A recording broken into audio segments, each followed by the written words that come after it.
నమస్తే. Welcome to our channel. Senior journalist Damu Balaji గారు ఉన్నారు. వారితో మాట్లాడదాం. సార్ నమస్తే సార్. నమస్తే. సార్ ఈ మధ్య కాలంలో రాజకీయాల్లో పవన్ కళ్యాణ్ ఒక ప్లాన్‌తో వెళ్తున్నారు అనే వార్త వినిపిస్తుంది. దానికి ఇప్పుడు ఒక ఇన్సిడెంట్ తోడైంది సార్. ఏంటంటే నిన్న జరిగిన తిరుపతి ఇన్సిడెంట్‌లో పవన్ కళ్యాణ్ గారు 2 సార్లు పోలీసు వ్యవస్థని తప్పుపట్టారు. సో అంటే హోంమంత్రి అనితని తప్పించి నాగేంద్ర బాబుని తీసుకురావాలి అనే దిశగా ఈయన ప్రయత్నం చేస్తున్నట్టు అర్థమవుతుంది సార్. దీని గురించి మీరేం మాట్లాడతారు? యాహ్! ఒక వార్త అయితే నేను చదివాను.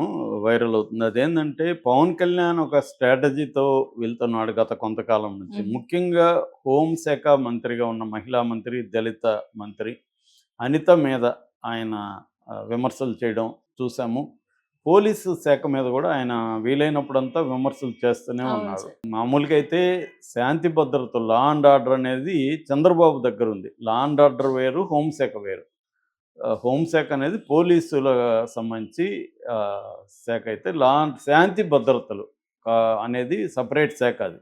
హ్మ్. చాలామందికి తెలియక 2 హోంశాఖ అనుకుంటారు. హ్మ్. పవన్ కళ్యాణ్ కూడా అలాగే మాట్లాడతాడు. హోంశాఖ శాంతి భద్రతల ఇష్యూ అయితే కూడా హోంశాఖ ఇష్యూ అన్నట్టుగా మాట్లాడతాడు. సో, అనిత పేరు పెట్టి కూడా ఆయన మాట్లాడాడు గతంలో. అంటే హోంశాఖ ఈమె చూసుకోకపోతే నేను తీసుకుంటాను హ్మ్. అని కూడా బెదిరించాడు. అంటే ఆయనకి ముందు నుంచి కూడా పవన్ కళ్యాణ్‌కి హోమ్ ఇస్తే బావుంటదనేది జనసేన వాళ్ళు కూడా అనుకున్నారు. హోమ్ అంటే పవర్‌ఫుల్‌గా ఉంటది. పవన్ కళ్యాణ్‌కి చాలామందికేందంటే హోమ్ అంటే పవర్‌ఫుల్‌గా ఉంటది. హ్మ్. అంటే అధికారం అంటేనే మనకు పోలీసులే అధికారం. ఎందుకంటే మన పబ్లిక్‌కి కనబడేది పోలీసుల హ్మ్. వైలెన్సు, పోలీసులు ఇదే గదా! అవును సార్. అందువల్ల ఎవరైనా ఇదంటే పోలీసులు ప్రయోగించడం, అరెస్టులు చేయడం, కేసులు పెట్టడం ఇవన్నీ పవన్ కళ్యాణ్ ఏందంటే గతంలో గూడా వైసీపీ మీద రకరకాల నాయకుల మీద వాడిని కడ్రాయర్‌తో తిప్పుతా, ఇతన్ని వీధుల్లో నడిపించి తీసుకెళ్తా ఇవన్నీ చెప్పాడు. హ్మ్. ప్రతిపక్షంలో ఉన్నప్పుడు ఇవన్నీ కామనే. అధికారంలో ఉన్నప్పుడు అలాంటివి చేయడం కష్టం. ఎందుకంటే లీగల్‌గా కోర్టు రేపు అలో చేయదు అవన్నీ. ఆ మధ్య హ్మ్. రైతుకు బేడీలేస్తేనే కోర్టు సీరియస్‌గా మందలించింది. హ్మ్. యాక్చువల్‌గా ఏందంటే ఒక అరెస్ట్‌కి ప్రతిదానికి ఒక విధి విధానాలుంటాయి. పోలీసులకు గూడా చట్టం వర్తిస్తది. వాళ్ళ పోలీస్ యాక్ట్ ఉంటది. సో, వాళ్ళు ప్రతిదాన్ని ప్రొసీజర్‌ని ఫాలో అవ్వాలి. అంటే అరెస్ట్ ఎలా జేయాలి? ఫర్ ఎగ్జాంపుల్ ఆ మధ్య విమెన్‌ని ఆహ్, ఈవెనింగ్ 6 తర్వాత పోయి అరెస్ట్ చేయకూడదు అన్న హ్మ్. దీన్ని ఉల్లంఘించి అర్ధరాత్రి అరెస్ట్ చేస్తే గంట సేపు నిలబెట్టి ఎస్పీని క్లాస్ పీకారు జడ్జి గారు. ఓహ్! ఆహ్, హ్మ్. చాలా సీరియస్‌గా. ఆ వీడియో వైరల్ గూడా అయింది. ఈ మధ్య హ్మ్. కోర్ట్ ప్రొసీడింగ్స్ కూడా వీడియో లైవ్‌లో వస్తున్నాయి. హ్మ్. సో, అట్లా ఉంటదనమాట. ప్రొసీజర్‌ని ఫాలో గాకపోతే పోలీసులకి కోర్టులు వాయిస్తాయి. వాళ్ళకి సస్పెన్షన్‌లు ఇవన్నీ గూడా పనిష్మెంట్‌లన్నీ ఉంటాయి. కానీ పవన్ కళ్యాణ్ అవన్నీ ఆయనకి తెలీదనేం కాదు. కాకపోతే ఏందంటే జనంలో ఉత్సాహం నింపాలి, ఫ్యాన్స్‌లో ఉత్సాహం నింపాలని మాట్లాడతాడు. ఇప్పుడుకి ఆయనకేందంటే తను ఎప్పుడు ఎవరి మీదైతే కక్ష తీర్చుకుందాం ఇవన్నీ పవన్ కళ్యాణ్‌కి ఉంటాయి గదా! వాళ్ళ మీద కక్ష తీర్చుకోవట్లేదు చంద్రబాబు ప్రభుత్వం. హ్మ్. ఈ అసంతృప్తి పవన్ కళ్యాణ్‌లో ఉంది. అనితని అనడంలో గూడా కాంటెక్స్ట్ ఏంటి? చాలామంది వైసీపీ వాళ్ళ మీద మీరేమి పోలీసులు చర్యలు తీసుకోవట్లేదు. మీరు కులాన్ని చూస్తున్నారా? భయపడుతున్నారా? ఎందుకు చేయట్లేదు అనేది ఆయన ప్రశ్న. వైసీపీ వాళ్ళ మీద చర్యలు తీసుకోవట్లేదు అనేది. కాకపోతే చంద్రబాబు పవన్ కళ్యాణ్ కంటే పవర్ కొత్త. పవర్‌ని ఎలా ఉపయోగించుకోవాలి? దీనివల్ల వచ్చే రిపర్కషన్స్ ఏంటి? షార్ట్ టర్మ్ రిపర్కషన్స్ ఏంటి? లాంగ్ టర్మ్ ఏంటి? ఇవన్నీ చంద్రబాబుకి ఆల్రెడీ ఎక్స్‌పీరియన్స్‌డ్. అవును సార్. ఆయనెప్పుడు లేట్ 70స్ నుంచి మంత్రిగా ఉన్నాడు. హ్మ్.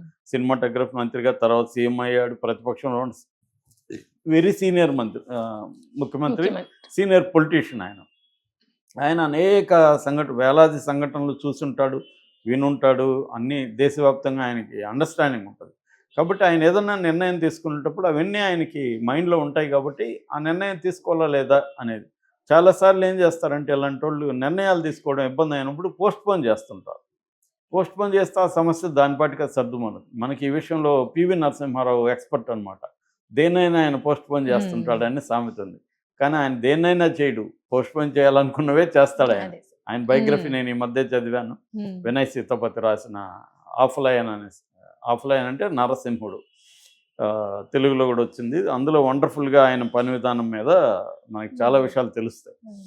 కానీ చంద్రబాబు కూడా అలాగే ఉంటుంది. ఆయన కూడా గతంలో అనేకం చెప్పుంటాడు కానీ అధికారంలోకి వచ్చినాక అనేక అంశాలు చూసుకోవాలి. కోర్టులుంటాయి, వ్యవస్థలుంటాయి. చూసుకొని వెళ్ళాలి. అది చంద్రబాబుకి ఆ బ్యాలెన్స్ ఆఫ్ మైండ్ మెచ్యూరిటీ ఉంటది.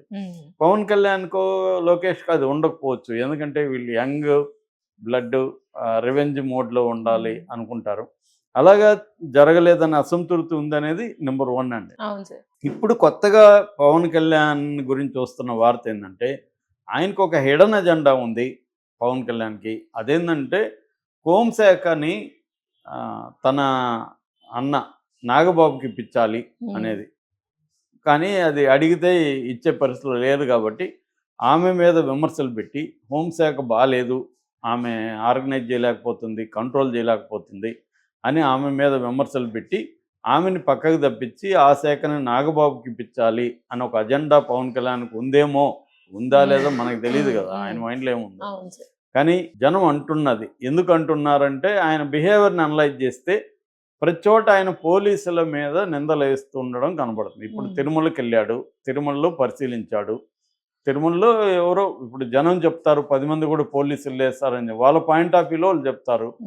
నువ్వేం చేయాలి, పోలీసుల వైపు నుంచి ఇటు అడ్మినిస్ట్రేషన్ నుంచి నివేదికలు తెప్పించుకోవాలి. ఆ పని ఆల్రెడీ చంద్రబాబు చేస్తున్నారు. చంద్రబాబు ఏం చేశాడు, అందరితో దానికి సంబంధించిన అధికారులతో మాట్లాడారు, ఈఓతో కూర్చున్నారు, చైర్మన్తో కూర్చున్నారు, నివేదిక కూడా తెప్పించుకున్నారు.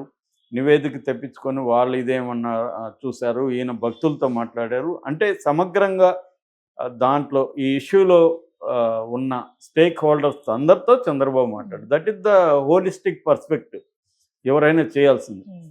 ఎందుకంటే ఆయన క్రైసిస్ మేనేజ్మెంట్ అనేది కొట్టిన పిండి చంద్రబాబు. పెద్ద పెద్ద క్రైసిస్ని మేనేజ్ చేసిన వ్యక్తి. హుదూద్ తుఫాన్ కావచ్చు, మొన్న ఇక్కడ జరిగింది కావచ్చు, అవన్నీ ఆయన చేశాడు. కాబట్టి ఆయనకి క్రైసిస్ మేనేజ్మెంట్ ఎలా ఉంటుంది, డిజాస్టర్ మేనేజ్ ఎలా ఉంటుందో చంద్రబాబు తెలిసినట్టుగా ఏ రాజకీయ నాయకుడికి తెలియదు.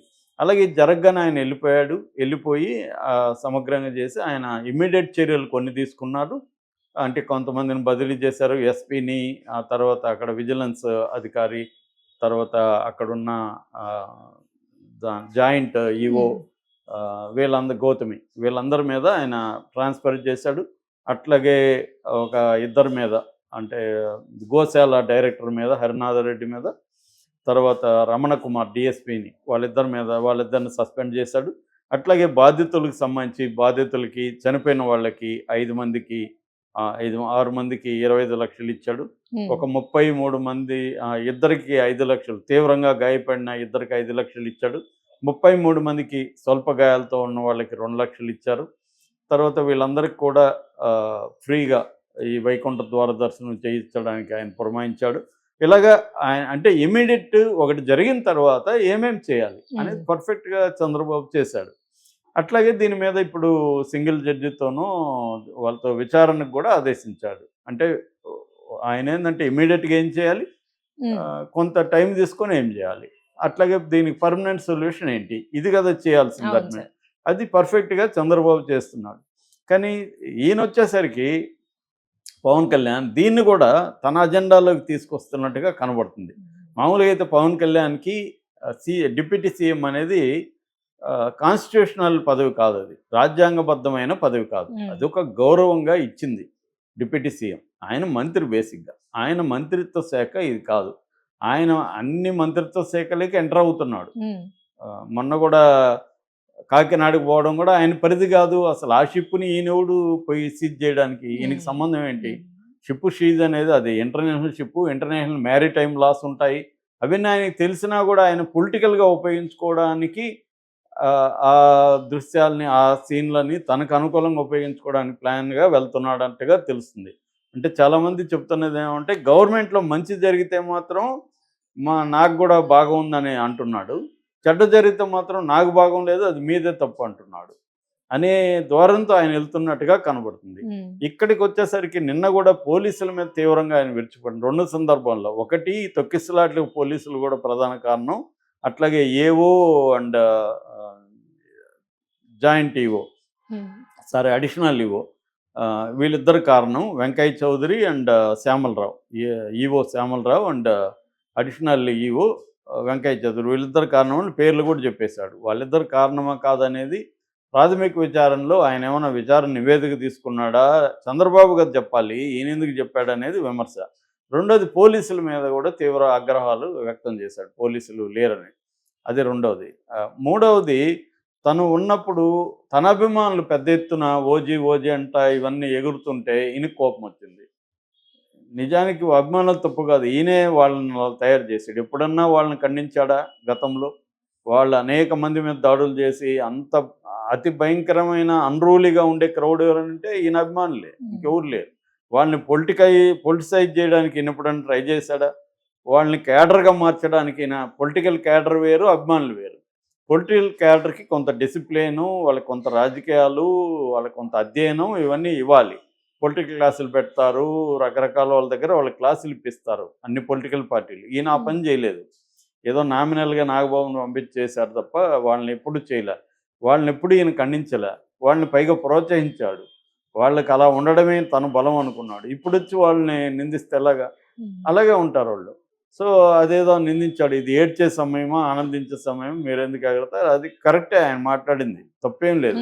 కానీ దీంట్లో కూడా మళ్ళీ పోలీసులు మీరెందుకు వాళ్ళని కంట్రోల్ చేయట్లేదంటే, ఏమో వాళ్ళు నీ అభిమానులను కంట్రోల్ చేస్తే నీకు కోపం రావచ్చని పోలీసులకు భయం ఉంటది కదా!